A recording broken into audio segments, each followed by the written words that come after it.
Well, at more than 7,000 locations across the country today, Australians will be pulling on rubber gloves and doing their bit to clean up Australia.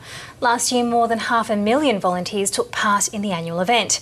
And I spoke to Clean Up Australia's founder and chairman Ian Kiernan earlier to ask whether he expects this year's numbers to be affected by the flood situation in New South Wales and Victoria. I have a policy of never complaining about rain in Australia, even extreme falls like this. We have had rain on previous Clean Up Australia days and people have just turned out. But because safety is the prime issue in this, we're saying don't clean up if it's dangerous. So we're doing a lot of postponements. It means they'll just do them a week or 2 weeks later. So it'll still happen. Ian, you've been involved in Clean Up Australia Day since the very beginning. That's about 22 years now. Have you seen at all a change in people's attitudes? Are we turning the tide in the battle against rubbish in Australia? There's no doubt. Well, I'm seeing a change in Australians' behaviour in relation to the environment, an improvement.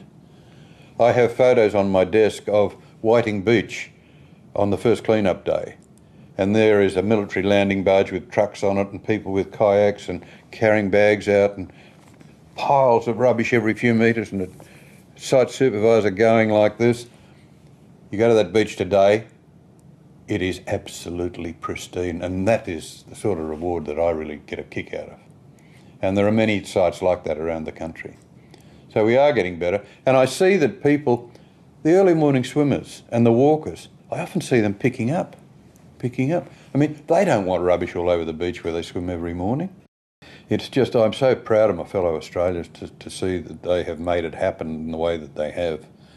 And when they go out there, it's quite an eye-opening experience for a lot of people because they see the scale of the problem and then they realise that they have got to start to change.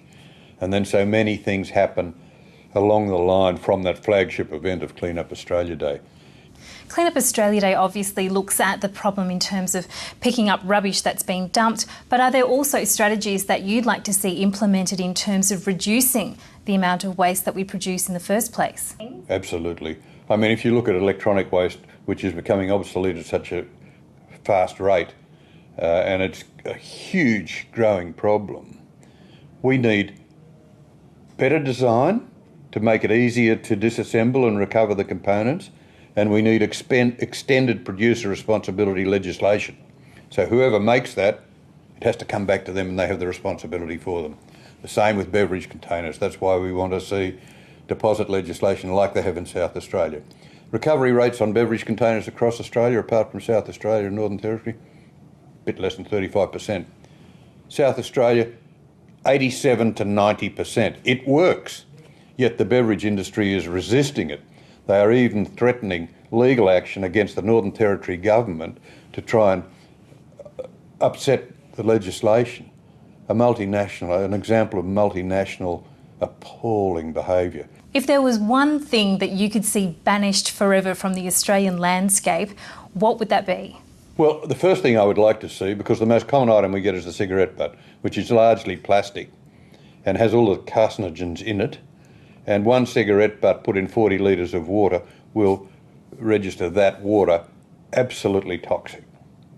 If only the smokers, if they want to smoke, that's their business, not entering into that argument.